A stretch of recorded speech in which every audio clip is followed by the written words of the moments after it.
Payback is hell. That's all I want to tell you. I like to shock you. I like to say outrageous things so I can see your spirit, your attitude. And I put a water bottle in my pants and dumped it out and pretended that my water broke. But the first thing I think, hell, she poisoned me. I probably deserved it. Be generous. You see somebody in line putting something back, go up there and pay for it. Hello, and welcome to Dymin in the Rough with Lance Sometimes. Lance is not here today, and that is because we have a very special guest who will be in-house for the first time, and that is my grandpa, Danny Johnson. So if you've been following me on social media for any amount of time, you will see multiple appearances from my grandpa. We love to prank him.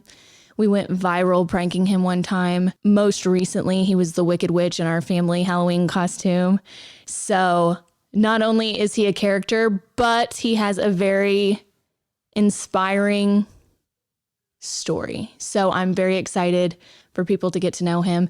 And I love to introduce him to people because then it makes sense why I am the way that I am. So without further ado, let's talk to Danny Johnson. Pawpaw Danny! Just get comfortable. Okay. Put the mic in front of you. Hello, hello. Are you excited? I don't know. What are you going to ask me? About your life? Oh, God. Are you prepared? Hell, we're all going to jail. Are we rolling? All right, you ready to get started? I am. I'm going to introduce you. Okay. Okay. So this is my grandpa, Danny Johnson. Say hello. Hello, hello, hello, hello, ladies and gentlemen. All right, what do you want to talk about first? It's your show. You tell me. All right. Well, do you want to talk about most recently how you were the Wicked Witch in our Halloween? They dress up for, you can't go, anything that happens now, you got to dress up. We got to have a theme party. But last year for me was better because... Because you look like Uncle Fester in real life. I was Fester. It was beautiful. They got a witch. I got to wear a dress this year and a wig. That's not me, ladies and gentlemen. You enjoyed it. It was fun. It was fun. I was telling people before you got in here that we like to prank you, and we were talking about the one that went viral. Okay, let's explain it. So I was like 9 months pregnant with Rumor, and you were there because we thought that I was going to give birth at like any day, right? And Lance went on a hunting trip, shocking. And so you came all the way to Nashville, just anticipating me having a baby, right? Yes, yes. Yes.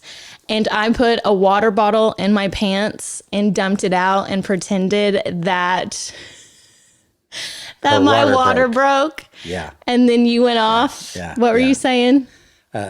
You got to show that. These people got to see that.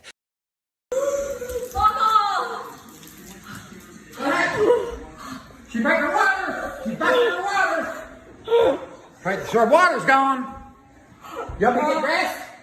You want me to get dressed? Don't sit here and laugh, Mom! You want me to get dressed? You want me to get dressed? Oh, you son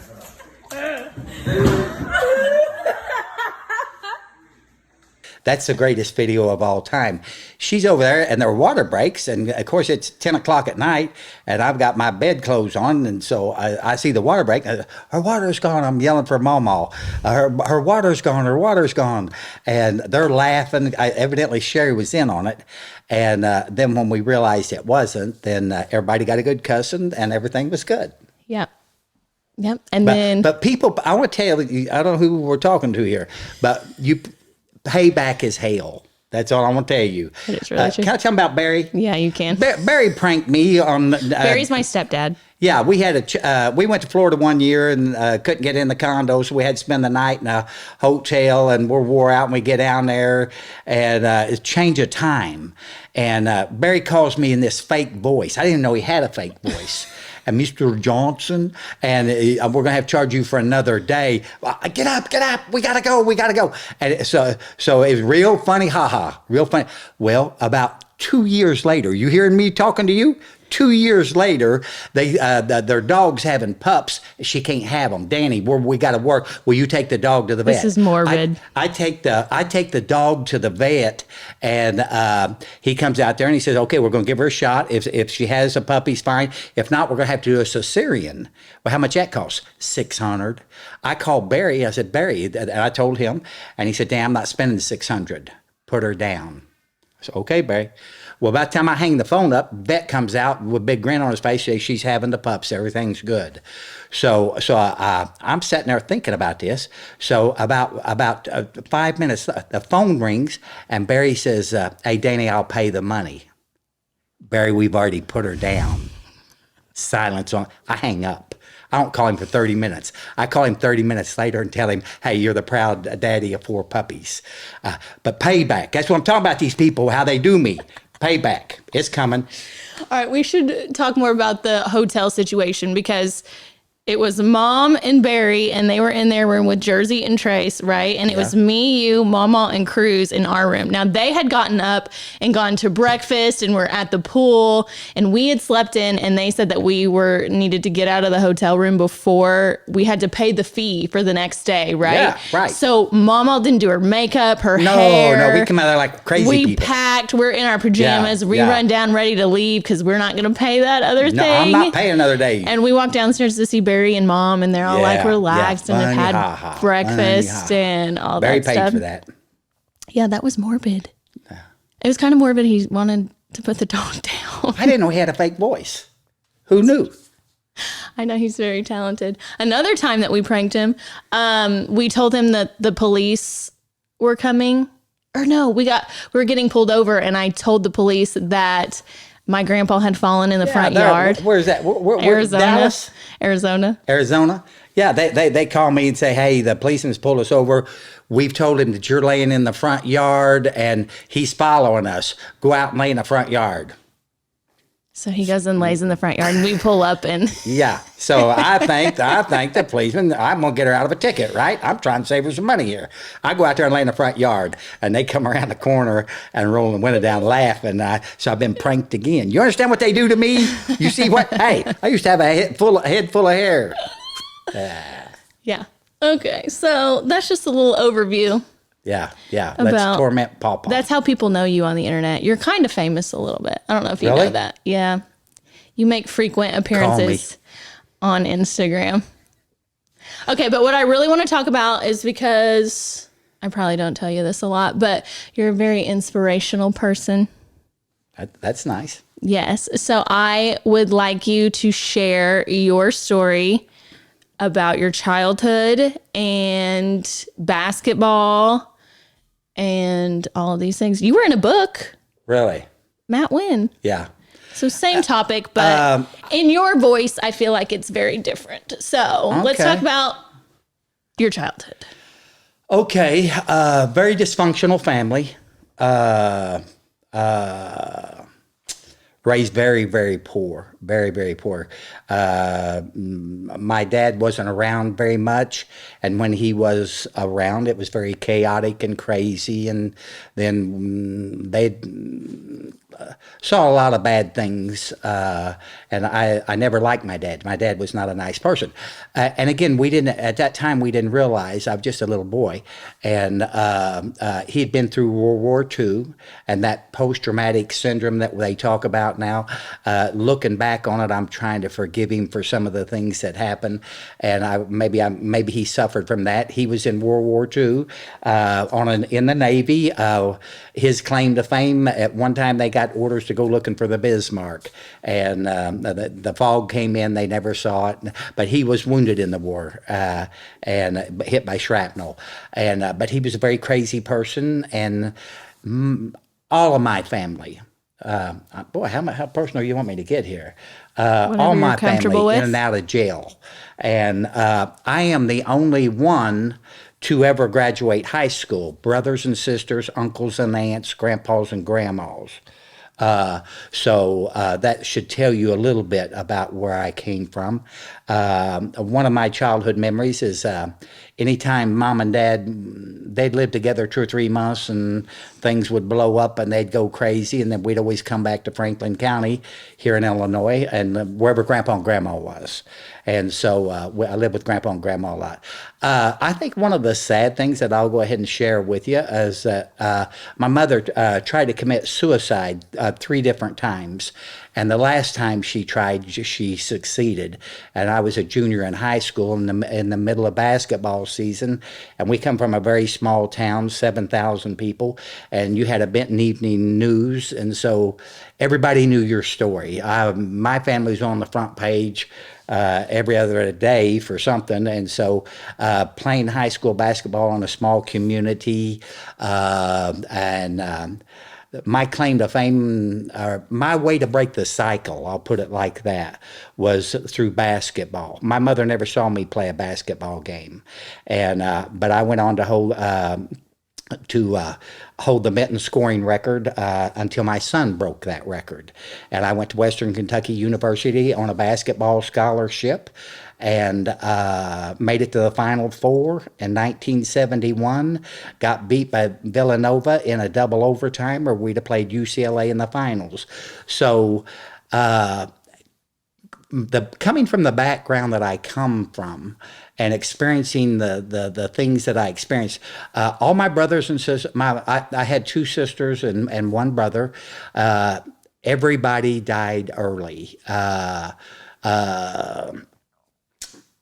Like I said, the most traumatic thing that happened to me when mom committed suicide when I was a junior in high school, and that was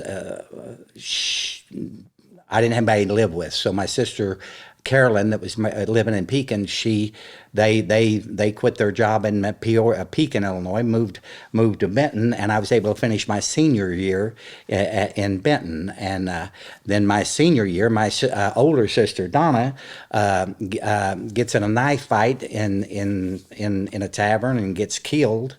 And so I've experienced a lot of death.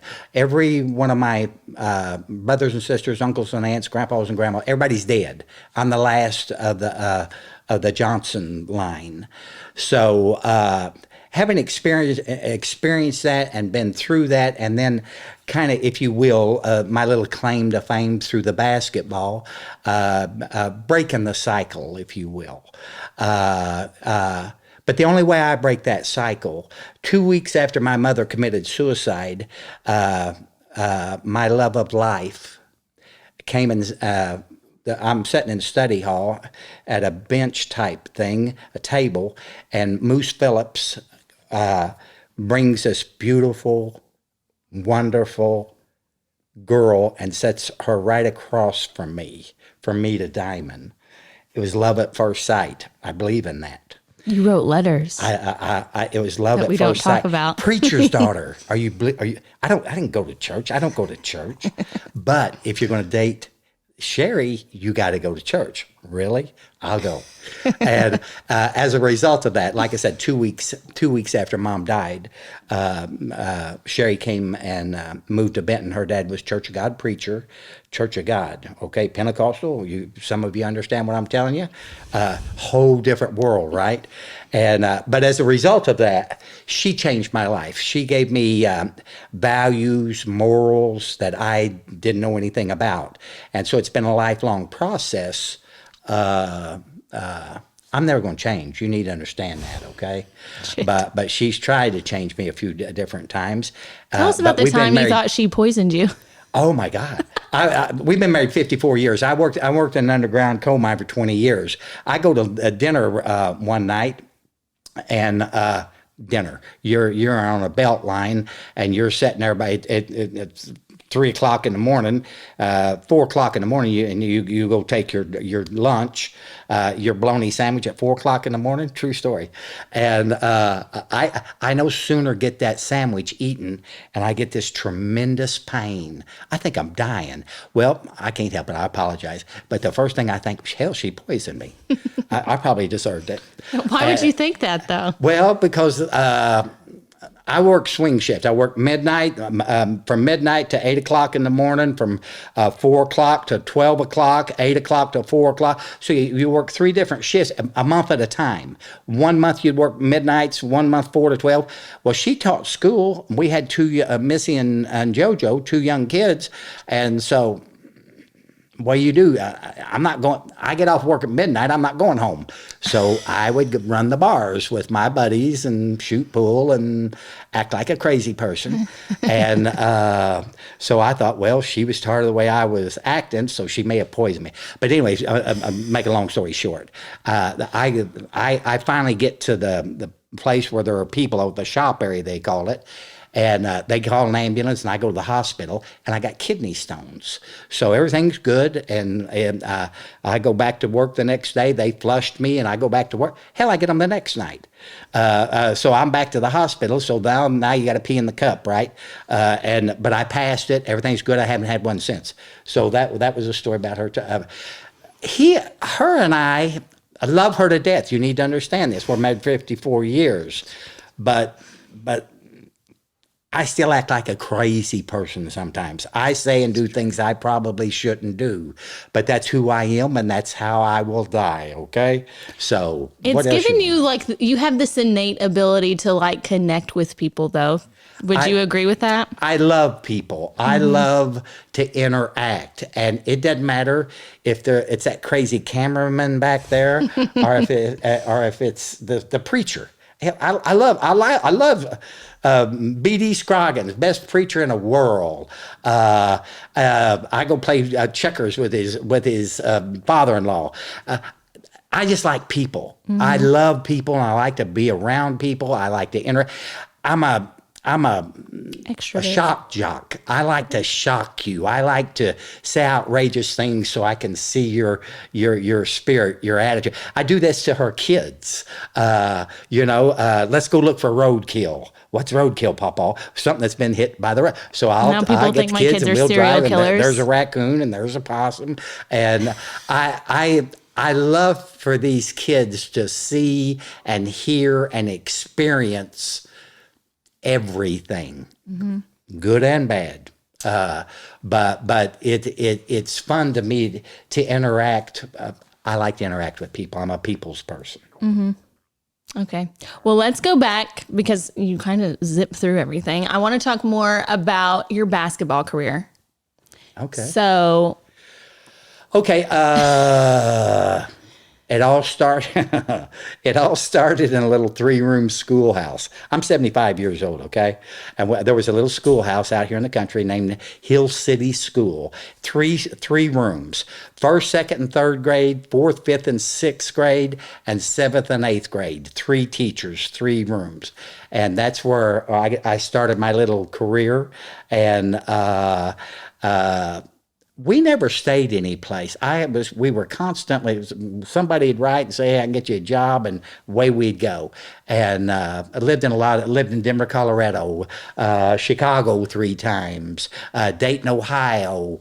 And so we were all the time moving but if you want to talk about the basketball, this is a good story. You'll like this. I got a job racking balls at the pool hall. And in junior high, and at that time, that's a weird thing to say. I'm in junior high school, and I'm self-sufficient. I come in. With money in my pocket. That's the first time I ever had any money, shooting pool, racking balls, doing whatever. And I helped buy the groceries. I helped buy clothes. I helped. So as a result of that, I didn't go out for sports in my freshman year in high school. It's too important for me to stay at the pool hall and make money. But my sophomore year, evidently I decided to come out for basketball. And you remember Moose Phillips, he was the coach, him and Harry Stewart. Well, about a week before the season starts, Harry comes to me and tells me that the varsity coach, Rich Herron, says you got to set out the first 6 games of the season because you didn't play freshman sports. And I said, well, I quit then. I can go, I'll go. I'm going back to the pool hall. Moose Phillips, Harry Stewart convinced me to stay and show Rich that he made a mistake. And as a result of that, I stayed, and then I flourished. And my junior year, my sophomore year, we went 30. We went 30-1. Win 30 games, lose one game. Next year, we win 31 games and lose one game. And then my senior year, we were 23-6. But as a result of that, I got a basketball scholarship, and I set a lot of the scoring. I set a single season scoring record for Benton, and my son, I held that record until my son broke it. And That pissed you off? Pardon me? That pissed you off? No, I'm very proud. That's good. Anything that I was able to do, and especially like even the Benton High School here, I went through. My son had a great career. We're both in the Illinois Basketball Hall of Fame. They've got our jerseys. No one's hanging beat JoJo's record, right? Huh? Did anyone beat JoJo's record? No, he still holds it, and he holds single season and career. So he scored more points than anybody. And as a result of that, though, being in that limelight or experiencing the things that I experienced, we beat the university. The first time Western Kentucky University ever played University Kentucky, Adolph Rupp was the coach at that time at the University of Kentucky, and we met them in the Mid-East Regionals. The two schools had never met. And we beat him 28 points, and that was the last game Adolph Rupp ever coached. He retired after that. And we were rock stars. We could do no wrong from that point on. You beat the University of Kentucky the first time the two schools had ever met, and that was you felt like you were a rock star. You couldn't go to the restaurant and pay for the food. They pay, somebody pay your ticket, or it's just a lot of benefits that came as a result of that. And anyway, the basketball was fun and exciting, and I carried that on with my JoJo and Missy, teaching them that the competitiveness, the understanding. You want to be in the limelight? You don't pass the ball; you shoot the ball. You want to tell about how you gave them boxing gloves? Talking about competitiveness. Well, Missy used to beat JoJo. She just whooped him, and I got tired of that. It hurt my feelings. And so Sherry went somewhere, I don't know. And I run town, I buy him a set of boxing gloves. And JoJo is jabbing her, and she's getting her butt kicked. So she takes and unties her strings, and then she grabs his hair and pulls his hair and starts scratching him, biting him, and the fight's over. But I always taught my kids to be competitive. And as a result of that, as we have come up through the years, that has bled over into Dymin and Cruz. You teach them, maybe it's just the sports, but you teach them certain values and certain things, and you'll see kids come and go that are a lot more talented than this one was, but they had that competitiveness, they had that heart, they had that do or die. Some care about winning, and I'm sure I took it to a more to an extreme than I needed to take it to, but that was my. Told you a while ago about breaking that cycle. I was able to break that cycle. I was able to step into a different world because of sports, and it was a wonderful ride. It was gave me a lot of I was very low self-esteem, and now you're standing out in front of 10,000-15,000 people shooting a free throw, making the winning basket or whatever, and feeling like you belonged, whereas before you never felt like you were part of the community or part of the school, or it's a way out. You look at the athletes that are coming up and hear their stories. Lance needs to write a book and let people understand where he came from. He and I are so much alike in some of the things coming through a dysfunctional family. Do you have any regrets? You know, honestly, I can't say I had any regrets. Yeah, maybe I could have stepped up and done some things different along life's way, but it was what it was, and I did what I did, and a guy once told me you're a product of your environment, and I truly believe that. You know, I mean, we still fight situations that I want to go and hurt somebody when they do me wrong, or if something happens. I'm a very reactionary person. If you wrong me, I want you to pay for that. Now, 30 minutes later, we can all go be buddies and be friends. But at the time, anger management class, what do you think? Road rage? Huh? Oh my, that's so true. I want to hear you tell your stories about you and Kenny Irvin.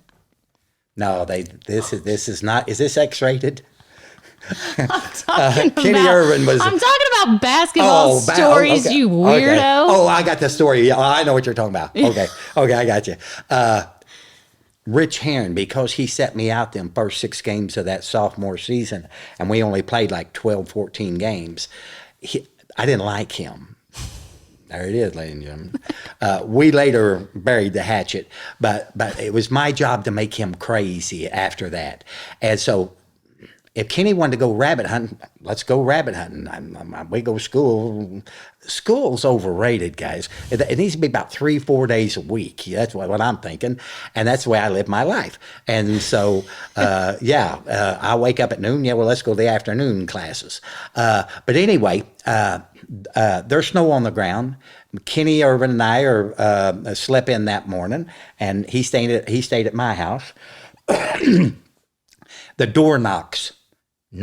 Hell, he just opened the door and walked in. How rude. Who does that?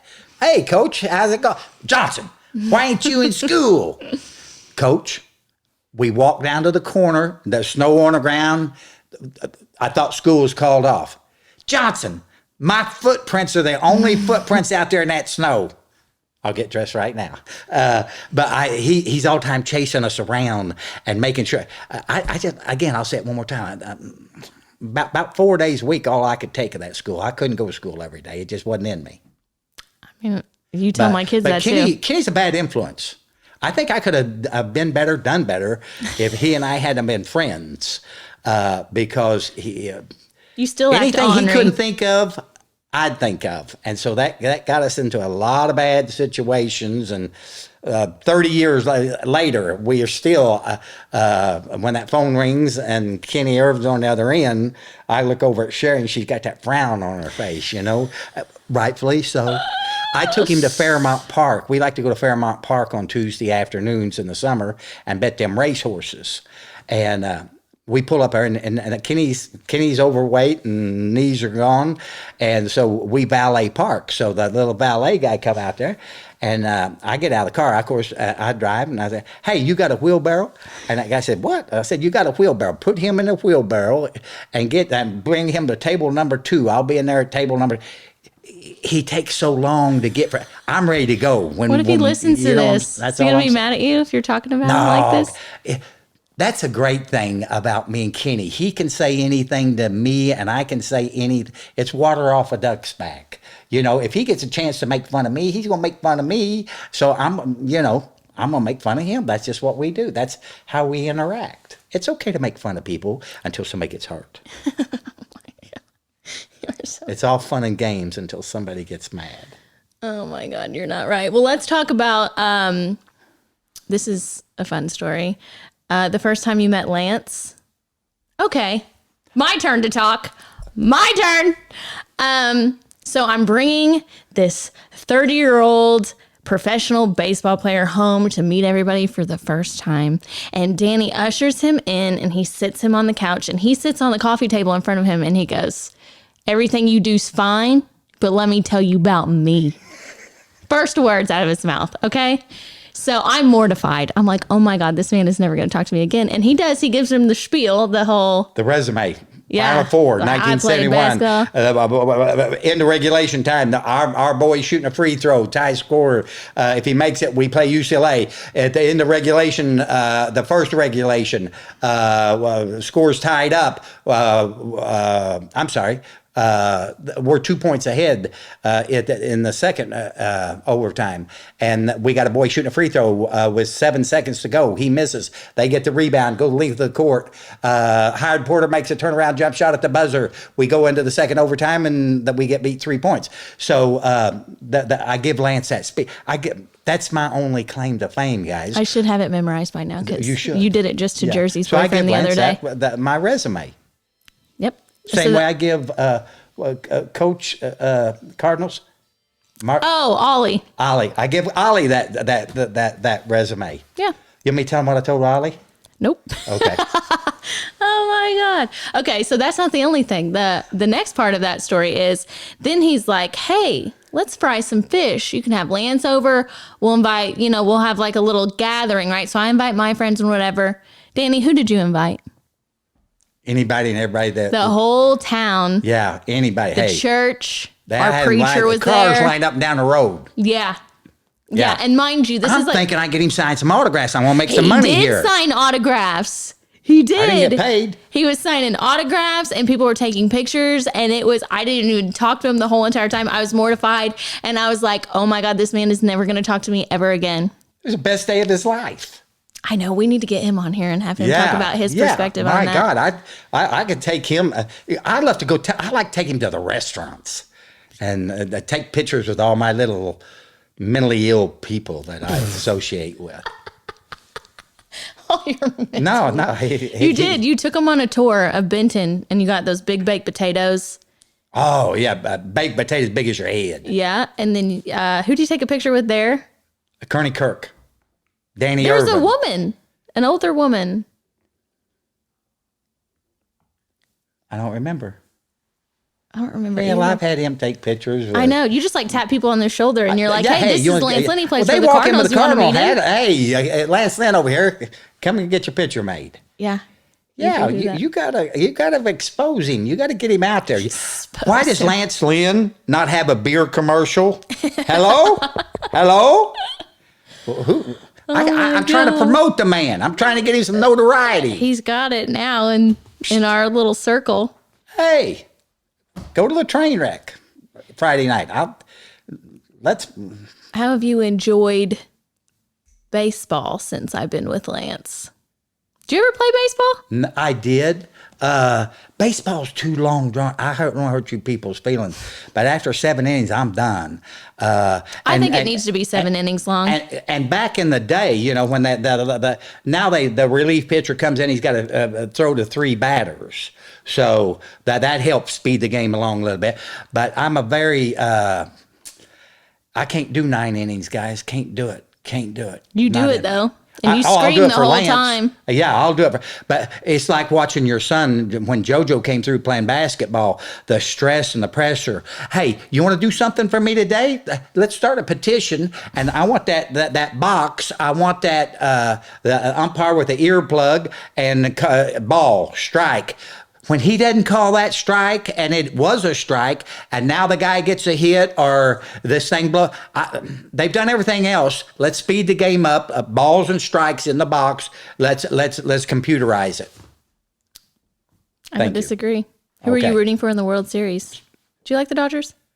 You've been to a lot of stadiums nowadays. I have. Yeah.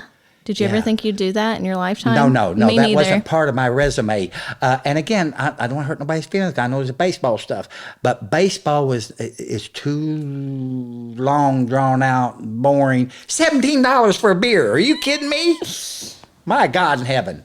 But I did. No, you're talking about the Dodger Stadium. Wow. Wow, those people know how to party. They know how to celebrate. I was there on Taco Tuesday. Are you kidding me? Yeah, they do have Taco Tuesdays. So Oh my God, I loved it. Of all the stadiums I think I've been to, the Dodger Stadium had to be good. top. That had to be tops for me. For sure. But the prettiest, the most fun was Pittsburgh. I could walk from here to the stadium, and in a matter of 10 minutes, and scenic and right downtown, accessible. I loved it. The Pittsburgh trip was good. was really a highlight. That was for fun. me. Lance got his 2000th strikeout then? And they didn't put it on the scoreboard. What's wrong with you Pittsburgh people? He was looking around at all these Pittsburgh people and it's like, he just got his 2000 strikeout. Why aren't they telling everybody this? Why didn't they put it on the stop the scoreboard. game? And I was like, because we're in Pittsburgh and no one cares in Pittsburgh. And he was playing that It's one. wrong. And here's the deal. I lie because I can't remember things. I don't mean to lie to you.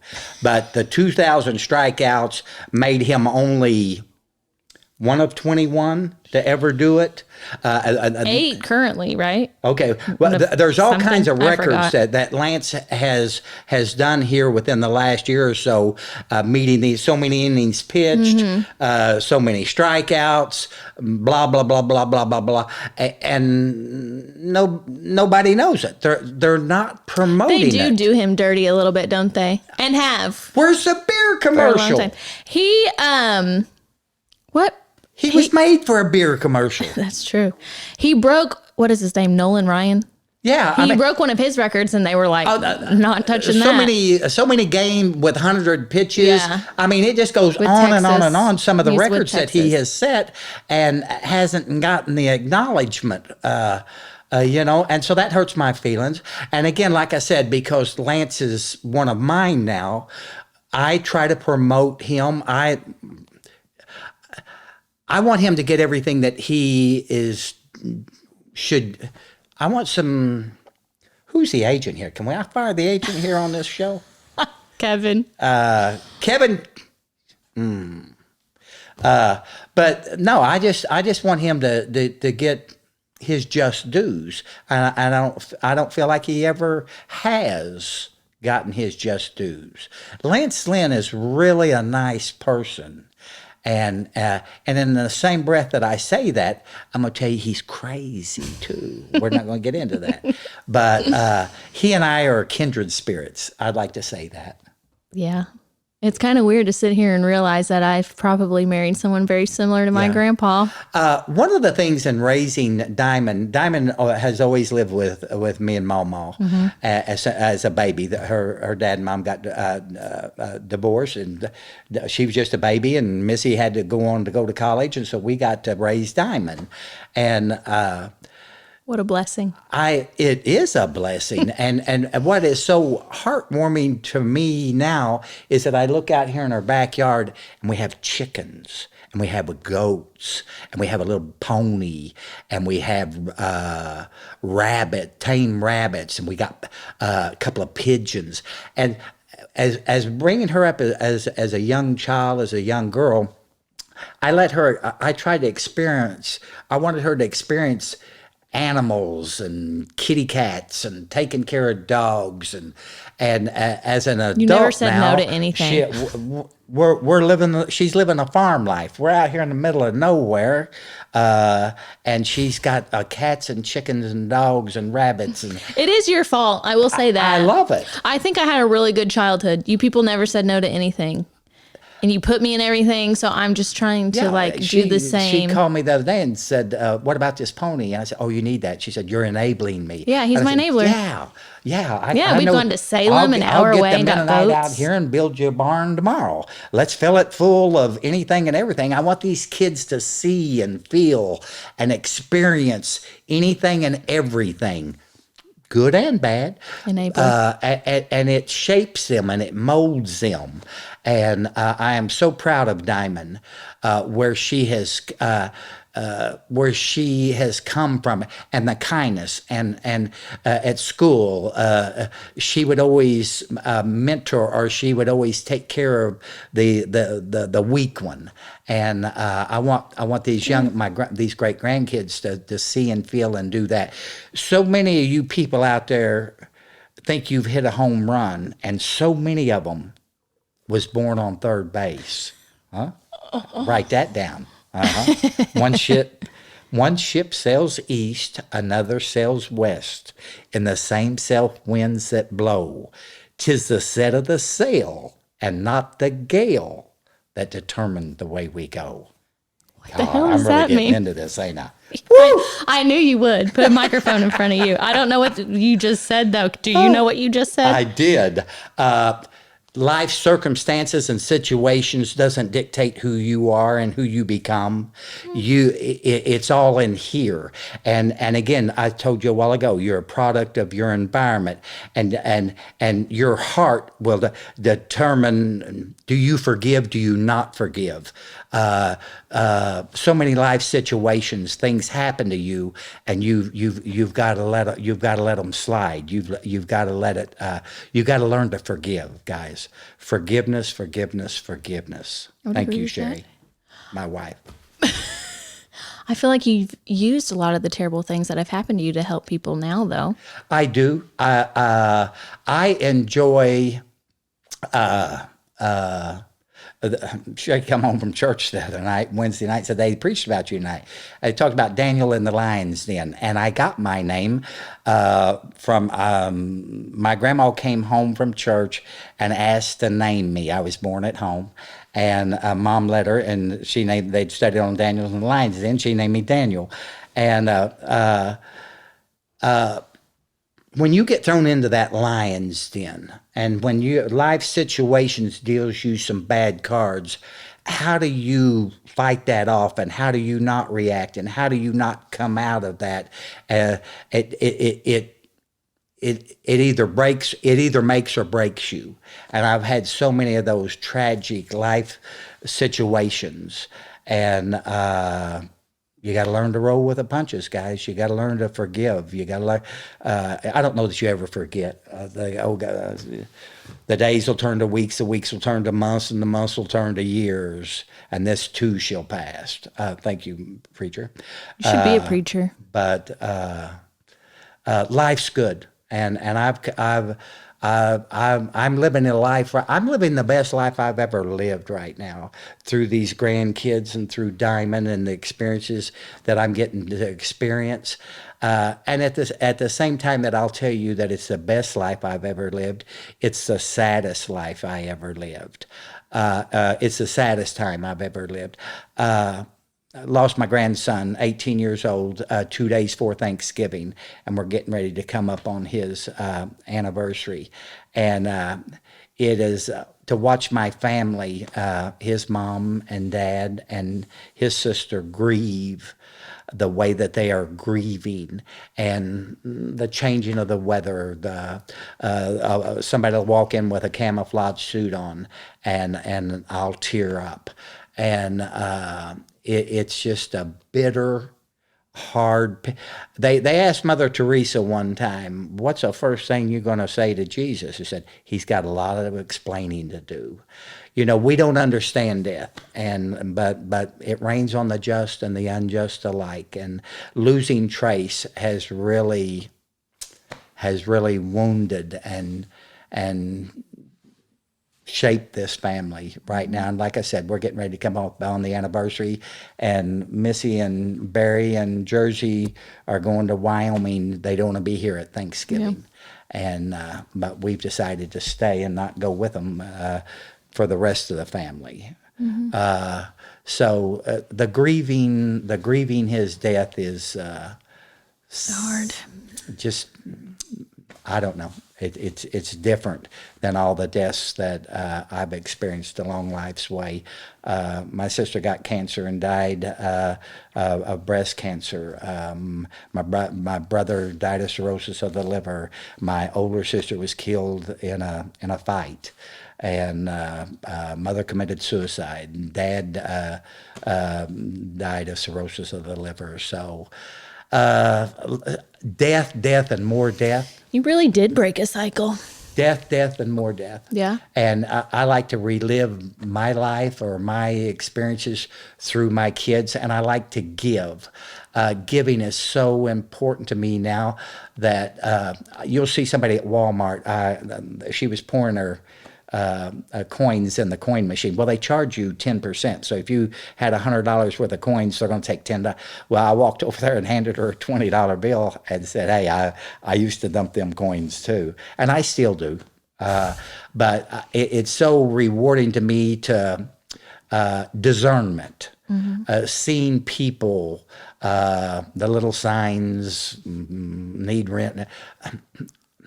It's such a blessing to me to be able to give back and to help people and to give people.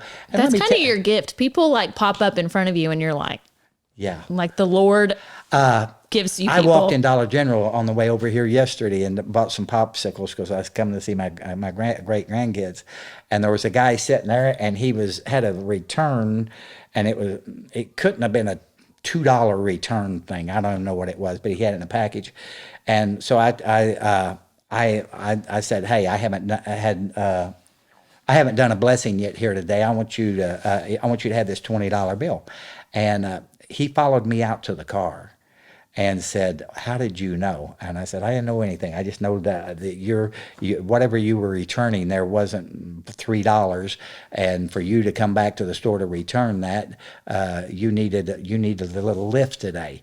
And I just love to step in line in front of me. They're going to put a can of something back. Oh, the bill was too much. I got to put this back. And I like to do. Dymin does this. She'll pull up to McDonald's and pay for the person behind her. They're getting ready to the little girl have a home and going to give it to her at minimal. Time and time again, Dymin helped somebody with 6 months of rent, paid the little girl's rent for 6 months, and now we're getting ready to move another little girl in that's got 3 little kids. That a house has come available, and Dymin and Lance own it, and they're going to let that little girl move in there, and that's what makes me so proud of you. And so you've got a kind heart. You like to give back. This new generation, you've got to teach your kids to give back. Gimme, gimme, gimme, gimme, gimme. Teach your family, teach your kids to give back. And it's so rewarding when you're able to help somebody along life's way. I couldn't have been what I've been. I couldn't have done what I had done had it not been for certain people in the community helping me along life's way. And so now it's an honor and a privilege to be able to give back. Give, and when the old devil comes, no good deed goes unpunished. And when the old devil comes after you, then and hurts your, then just give that much more. Slap him down. That's what I do. Life's good, guys. Be kind, be generous. These people with these narcissistic personalities, they suck, they stink. Lance is not like that. Dymin's not like that. We're not better than anybody. We do have those tendencies. I guess I got it from you, but I will annihilate you if you do me wrong. That's just our first reaction. There are some people watching this that are like, "No, actually, Dymin's a bitch." Yeah, and I'm like, "Well, what'd you do?" There's probably some out there right now. What'd you do to me first? Yeah. I'm just a very reactionary person. And after me and my son Jojo had a knockdown drag out last week. That's who we are. That's what we do. God. And I'm proud of us as a family, though. We went fishing today. We're fine. Everything's fine. But last week, forgiveness. Thank you, Jesus. Thank you, Jesus. I'm proud of us as a family. You were just talking I'm about. gonna tell you where it all come from, guys. Let's give Mama her due. Mama's a baddie. She is the most forgiving, generous person, and she has instilled that in me and taught me those things. She came from a whole different world than I came from, and I sat on the fence and watched these people. Well, hey, you can't spit on the ground. You said you're a Christian. What are you spitting for? And so, Sherry, it all starts with Mama. It all starts with Sherry, and I stumble and fall every day, okay? But every night before I go to sleep, I ask for my forgiveness, and I try to do better the next day. And sometimes I go 4 days backwards. But every night you lay your head on that pillow, you ask God to forgive you for your sins and help you to do better. That's where I live. That's who I am. Let's talk about your come to Jesus moment. Sherry's at church with the two little Missy and JoJo. I wouldn't go. I'm not going. Psst, no. I'm watching TV. I like to flip channels. They come on there, and this guy, a lawyer, and his clientele, he starts masterminding crimes for him. Well, he gets caught. He goes to prison. They slam the cell door, and he's got 20 years, and something happens. He gets out on technicality. That was his come to Jesus moment, and now he's preaching. Well, that's a good story. That I like that. Okay, to follow him up, this guy is in Vietnam. He's in the boat, preacher's son, and they throw one of them grenades in the boat and knocks him out of the boat, and he goes down. And when he comes up, it's one of them cyanide, the burn type grenades, and he's burnt. And he comes up out of the water and said, "I still believe in you, Jesus." I said, "Wow, that's good." And he looks like Frankenstein, and he's already had so many different surgeries. And I'm watching this, and I like this. And he goes to he's in the burn center, and his wife comes in and kisses him, and some of the skin comes off on her leg. The guy next door, laying in the bed, his wife comes in. She takes her ring off and turns around. So this is real emotional. This is good stuff. This is good TV. So at the end of it, though, they throw me the curveball, and he says, so, like I said, I'm living in a religious family. My wife, here I am. And I said, so I pray that the forgiveness prayer. And the bottom line was, God, if you're real, I'll try you. Forgive me for my sins. I turn the channel. Sherry comes in from church there about an hour later, and I go over and I tell her, I say, "Hey, I asked God to forgive me my sins tonight." "You did?" "I did." "I don't think he did." "Oh, no," he said. "If you," I said, "Sherry, I didn't hear no bells ringing. I didn't see no lights flashing." And so we go back there and we're laying we go to bed that night. And I said, "Hey, you get on that side of the bed. I'm going to get on this side." And I get down, I pray the prayer again. I just kept waiting to hear the bells ring and the lights start flashing. It didn't happen. But it was stuck in there. I go to the work next day, and I don't do any cussing. I was a good cusser. I cuss with the best of them. I make up cuss words. And my buddy looked at me and said, "What's wrong with you?" Nothing wrong with you." "No, there's something wrong with you." So I asked God to forgive me my sins last night. I said, "I'm going to start down this path, and if it's true, if it's real, I'll come back. I want you to go with me." And about 2 months later, he gave his heart to God. And I've been a Christian ever since, got baptized. It's a struggle. It's a roller coaster. One day you can look at me and say, "He's a nice guy." Next day you can look at me and say, "Hey, I don't like that guy."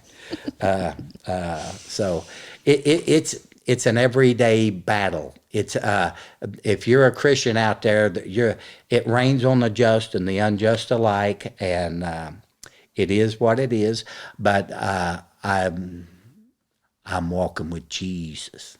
Okay. Okay. Let's talk about when you were a scary guy. Scary? What are you talking about now? Let's talk about the T-peers that you traumatized when I was in junior high. Them dirty, rotten, filthy. Missy and JoJo, so they're in school, so all they want to come and teepee. Okay, so after the first 2 or 3 times, I'm chasing them and screaming and cussing them. Well, now let's go get Danny Johnson. So now I'm the target. Hell, they come throw toilet paper in my swimming pool. I mean, so I'm laying in the bushes waiting on them, and here they come. And boy, I run out there and grab them and call the police. It wasn't even about TPing anymore. It was No, about, it was- are we going to get away from Danny? Is he going to Yeah. catch us? Is he going to I'd be get on the in the roof? car and chase him. Is he going to be in the bushes? Yeah, that was some fun stuff. But We got TP'd so often. Like every night. Because it became a game. They You have 2-3 my different little groups brother. would come. 2 or 3 different groups. Yep. I'm out there. Oh, you're about to kill him now. No, it got me mad. I want my yard clean. I want my yard. Oh, he's a psychopath immaculate. about leaves and everything. Oh, I hate leaves. Yeah.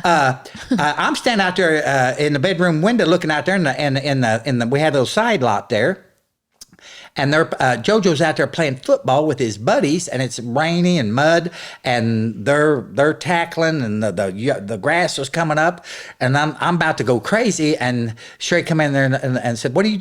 Said, "They gotta quit. They're tearing the yard up," and she said, "Danny, are you raising grass? Are you raising kids?" Shit. Put me in my place. I go over and turn TV on. If they tear the yard up, they tear it up. But I'm a neat freak. I want things in their place. I want things clean. That ain't going to happen around this house, I'll tell you right now. That's so true. Oh my God. What now? Well, you were talking about your journey to Christianity, and it made me think of that story of Mama and your brother. Randy? Remember, he was like, I want Oh, no. It's Uncle Sam. Oh, Uncle Sam. Yeah, Okay. Uncle Sam. I had an Uncle Sam, and he come in there and his ladder, crazy person. Yeah, give some history, give some backstory before well, you my get Uncle there. Sam was crazy, and that's really his personality. I think I've copied his personality. He liked to get drunk, come to the house, and had a guitar and sing till all hours of the night. And that's just the way. One time we get a call and says, "I need to speak to Gladys Johnson." Yes, this Your mother. is Texas State Police. Sam Carlisle has been killed in a car wreck, and so we're all crying, and about 5 minutes later the phone rings and Sam is laughing. And that's the kind of person. One time I can remember we lived out at the old Walter Williams Dairy Farm there, and he comes to the house drunk. Him and Dad sitting at the kitchen table drunk and crazy, and so it's time to go to bed. So I'd heard enough songs, so I go back there, and my bedroom window there was a window right there where you're just looking straight out the window, and I hear something go boom, boom, and I flip the curtain open, look, and Sam's running across the barnyard, and Dad's shooting at him. I mean, it's like TV is right there. So I go to sleep, wake up next morning, go in there, and Sam's cooking breakfast for everybody. He was so much fun and crazy. He'd do anything, and the years to go by. So he gets thrown in Marion Penitentiary down here, and we take Grandma down there to visit him. It's a phone booth, different than Menard's. My Uncle Richard was in Menard, died in prison, and we used to take Grandpa and Grandma down there, and you sit across from a big bench, and you could shake his hand at the end of the start of the thing, and then so. In and out of prison, a lot of my people, okay? But here's the deal on Sam and the Christianity. He come to Sherry and he says, Sherry, I asked God to forgive me for my sins. And she said, okay. He says, but Sherry, I don't think he did. Same story, right? And he said, well, no. If you said that he'll do it. I said, well, but Sherry, I killed a guy one time, and nobody knows it but me. But it was a good ending because he died in his sleep. So Oh my he God. died in his sleep. Yeah, do you know that? I don't Uncle know Sam if I died in did his know sleep. that. Yeah, so I think he made it to heaven. I hope he did. Oh my gosh. Yeah, there you go. I hope that when people listen to this, they have a better understanding of who I am as a person. You think they will? They'll understand your craziness, and I am what I am. I do not apologize for it. I've had a good. Again, I tell you guys, I'm living the best life I've ever lived right now, and to see it, Lifestyles of the Rich and Famous. Remember that show? I get to see it firsthand here. Oh, my God. No, true story. These people are crazy now. We got 3 cars and a truck out there. I'm glad you got it because I hit a deer the other night and I didn't have the renter's insurance, so I get to borrow one of their cars till they fix mine. You've had a great time the last few years. It is. It is. And meeting, the coolest thing about the baseball for me, you want to talk about baseball? I get to go where the players go. Lance cleans his locker out there in Los Angeles at Dodger Stadium, and me and Lively go to the locker room, and these baseball people are coming by and they're packing their bags and cleaning their lockers. They had a snack bar over there. Hell, it's huge, and we get to go over and load our pockets full of snacks that the players get. We go out of the dugout. We go out of the locker room onto the field. I'm in the dugout. I'm out on the pitcher's mound. I'm in Dodger Stadium. They got a tour going over there, and I'm walking through like I'm one of the. Hey, Oh, we had no idea. There are people, we're pretending to play baseball. Yeah. Like you're pitching on the mound. Yeah. I'm over there Cool. pretending to hit. We turn around, there's like 20 people looking at us. We had no idea. The most fun thing for me is to drive into and park where the players park and see what these people drive. I'll never forget going to the Cardinals Stadium and getting out and looking at this car and not knowing what the car was until I saw the emblem on the hood, and it was a Rolls Royce emblem. And I asked that security guard, I said, "Whose car is that?" He said, "Yachty's." I said, "Well, what is it?" He says, "It's a Rolls Royce Wraith." Say that 5 times fast. They make Rolls Royce makes a sports car. Now, how cool, beautiful. The cars that you will see in those places where we park, it's just outstanding. I enjoy seeing what they drive. I enjoy seeing what some of them come out wearing, the necklaces and and some of these guys you think are that tall, and they're only that tall. Oh, and I enjoy. You'd be decked out in diamonds if you were professional. You'd have chains and rings, and you'd have your ears pierced. Hey. Your Anybody want to look at tattoos. that? Anybody want to look at that? Huh? Those are new. Yes. You've only had those, 2 years? 2 years. Yeah. 2 years. Never had a tattoo in my life. And when Trace died, he had the little cross. Well, they take me up here to the tattoos. Everybody going to get a tattoo in memory of Trace. And so I get the little cross. Well, I leave, go home, come home. Hell, they come home, show what you got, Diamond. Hell, they all come home with beautiful. So I go back and start adding to. And so now I put your Trace. cross was crooked. Shut up. So I put the little cross and I put Trace's name, and then I get a phone call from Jersey. Well, about me, Pawpaw. You're right. Okay. Well, what about Cruz? What about Dymin? What about JoJo? What about Judge? What about Lively? What about Rumor? What about Mia? Okay. Just has a list of names on his What arm. about your wife? You don't love your wife? Okay, let's get shit. What about your sister? I love your sister more than anybody. Carolyn. Okay. What about your daughter, Missy? So, okay. So here we go. I always told Jojo, don't get a tattoo, son, because they'll recognize that tattoo, and then you go to jail.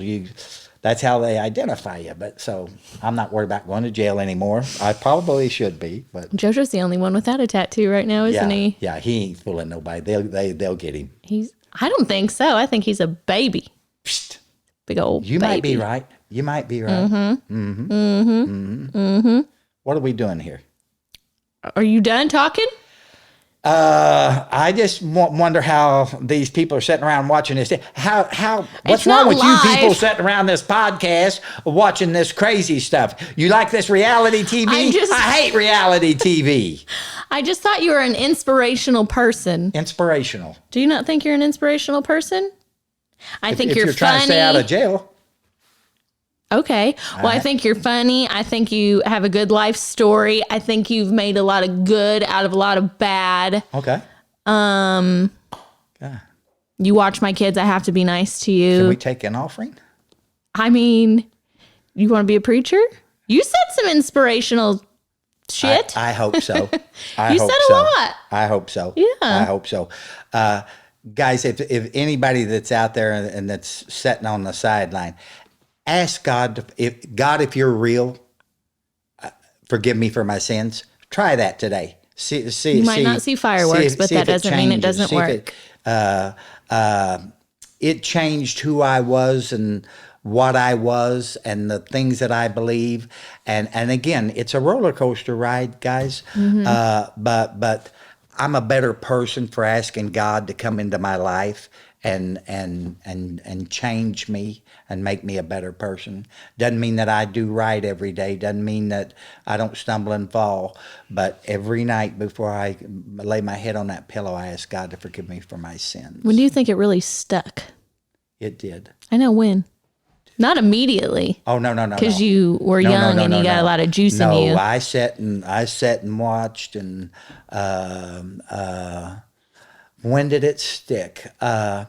Being around the kindness, being around the love. B.D. Scroggins, an inspirational, funny, happy man. I love. He was a hoot. And when you get around and you fall in love with some of these people and listen and watch how they conduct their life. Wish that I could conduct my life like that more often, but they live by a different code. They live in a different world, and each and every one of us live in a different world, and so that doesn't make your walk any better than my walk. Yeah. I heard a thing the other day that inspired me. The old boy was preaching on the TV, and he told him, he said, "Hey, that thief on the cross with Jesus, you can be with me today." He didn't pay any tithes. He didn't have to go to church on a Wednesday night. He did. I think sometimes we put religion and we put church in a certain you can't do, you gotta do, and sometimes we get separated from the love of Christ. Because of the rules and regulations. I had nobody ask him to come to church. And he said, "Danny, I don't have a tie. I don't have a white shirt." And you don't have to have a tie and a white shirt. But so many people get that tunnel vision about Christian people. And you've got to lay all that stuff and filter that out and get that out of the way. And your walk with Christ is going to be different than my walk with Christ. But just learn to forgive and learn to love and kindness and more kindness. We're in such a divisive world right now, and the rhetoric and the hatefulness and the ugliness, and you've got to get past that, and you've got to get separated from that, and you got to take that high road. It's not easy to always take that high road, but forgiveness and more forgiveness. That should be your next tattoo. Forgiveness. Okay. Yeah. I want to kill Don't him believe first. it that much? I got to kill him first, though. Kill them all, let God sort them out, right? Like actually killing or killing with kindness? I got let out of bounds there. I apologize for that. But kindness and guys, one of the beautiful getting to raise Dymin and getting Cruz as a sophomore and him getting to live with me and experience his football and basketball and baseball, Dymin and her volleyball, and my kids, my grandkids, and now to get to do it again with the great grandkids. Wow. How blessed am I? That's true. Nothing like a love, these kids loving you, these little Pawpaw, and they're obsessed. He doesn't say no when he gives them popsicles all the time. I love the little kids, and I love their unconditional love, and anything and everything I can do to let them experience the good things. The pops, maybe too many popsicles. Yes. I apologize. But I came in here last night and I brought about a red strawberry soda. I don't know that Trace ever, I'm sorry. I don't know that Judge ever had any strawberry soda. Nope. So I'm going to bring an orange soda. I'm going to bring a grape soda. I want them, I love to watch those little expressions and see how they experience these new things. That's what's so much fun and rewarding to me, and to be able to be a part and help guys 2, 4, and 6. How she can't go to the store when Sherry and I are here, and they're often gone and going to the Grammys this week. Me and Sherry, it'll be a knockdown. One's pooping, one's got to have something to eat, and another one's. How do you? It takes a village, right? It does take a village. It takes a village, and you've got to have people in place that when the time they get home, they won't have their luggage, and I'll be running out the front door. The second I get home, you run out the front door, and I don't see you again for 3 days. It's all hey, 3 days, and I'm done. Oh my God! So it's all good, but being around these little ones. It's very rewarding, and you can go have your little Chihuahua or your little puppy dog, but these kids, guys, oh my God, it's fun. It's frustrating. It's crazy, and yeah, we're nuts over here. Teaching them the word no. Can we teach them the word no? They know it from me. Okay, Let's look in the mirror, sir. Okay, everything's good. Life's good. It's fun. Well, since you brought it up, okay, I feel like you need to hype me up for my volleyball career, because because I'm married to Lance, they want to be like, oh, Lance is so amazing at sports, and then there's Dymin. Now tell them all about me, Danny. Dymin was guys, I'm old school, right? Mm-hmm. Girls. Psst. I changed his life view on a lot of things. She had some athletes. When she started playing volleyball, I fell in love with it.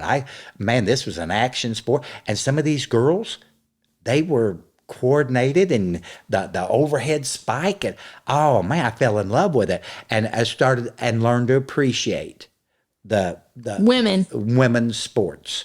And Dymin, the setter, sectional, super sectional. Sectional. Your volleyball, we get beat. Sectional. Sectional. Yeah. We made it. Jenna Harmon. And guys, you until you advance in these small communities, that's all we have is the basketball, the sports, basketball, baseball, football, whatever it is. It's the sports, and it's so fun to when JoJo was playing basketball and you made it to the sectional, you'd sleep in the gym the night before to be in line for tickets the next morning. It's not like that anymore. No. When I was in high school, they let school out at noon, and they went and lined up in the snow to get in the gym that night at when we were playing Carbondale. And just so many of those good moments and those bonding experiences. You're not gassing me up anymore. Tell them how good I was. Did you not set the all-time record for setting Well, this is taking a turn because no, I didn't. Okay. Never mind. No, wasn't that great? But again, and you're going back there and Mama driving you from here to Missouri, wherever, for a volleyball. How many of you people sitting out there right now, and these kids and these, and you're driving them and everywhere, getting up at 6 o'clock in the morning and spending the all day at the.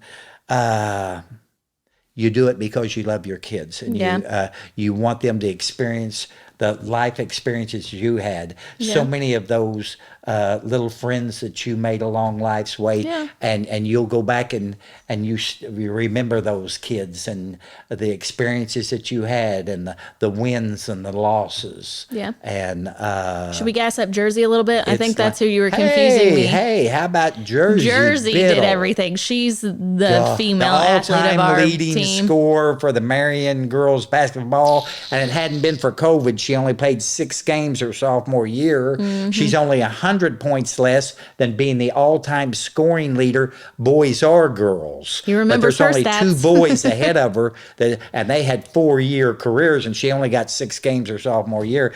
But Jersey was a stud, and I never had one that worked any harder and was true. more diligent and lived, eat, and breathed it. She'd come home from practice, eat dinner, and go up to the hub and shoot. She's a machine. She is a 1 in a million, and it all, guys. It all comes down to being in the right place at the right time, having the right mentor, having the right coach, and that's where you get to go along life's way and go to the next level, if you will. She didn't have a good coach. Can you say that here? I mean, we don't have to get into details. I don't think he's listening, but we're talking we about a don't slander like suit you. Gotta be careful here. You just glitched. Oh my God. No, that's why I said. Can we talk about that I was here? just very good. Right place at the right time, right. You were talking about coaches, and that's not how we Okay, felt. but Anyways, right place. so you feel differently about girls' sports in general. What about those girls the other night with the Mike Tyson fight? Oh, Best fight of the night. Wow, the Tyson fight sucked. But man, how about those two girls? Golly. They crushed it. It was amazing. Wow, it was the best fight of the night. It really was. Yeah. Her poor eyebrow. Yeah. Wonder how she's doing. No. The basketball player, Caitlin Clark. Clayton. What? Yeah, I was close. You knew who I was talking about. Caitlin Clark. She. Wow. Yeah. We need more of her. Do you care about rugby? Do you know that rugby player? No, I don't do It's the rugby. badass. Oh yeah. Yeah. No, I don't do it. Alona. I don't do it. Mar. And the Love older her. I get, the more I flip channels. If there's not blood in the water, I'm sorry, I didn't say that. What the hell does that mean? The Tyson fight sucked. Yeah. You had to have. All right. What's your honest opinion? Do you think he could have beat that guy if he It was really all a wanted payday. to? He had to go the 8 rounds, or he don't get his $30 million. I know, but I'm talking like if Nelson, if there was no money involved and there's this 27-year-old and then there's Mike Tyson, who is actually beating who? Do you think Mike could have beat? No, don't Tyson think could so? never. Yeah, a 58-year-old man can't beat a 27-year-old man. I wanted to whip JoJo's ass the other night, but I knew better. I couldn't. At least do it. you think I about wanted it to before do it. you do it. But that ship has sailed. Good to know. But I think you could take JoJo right again, now. I think we're living in a world now that there's just so much reality and fake news Mm-hmm. and fake this and disinformation and this and that, and it's all a play and it's all theatrics. And Those girls I were don't go not for this playing reality around, stuff. though. If it's a movie, Suits, I'm watching Suits for the second time. It's a great. You want to watch Netflix Suits. It's the greatest series ever. It's so realistic. I think I've never watched it. I need to watch it. you'd love it. You'd love it.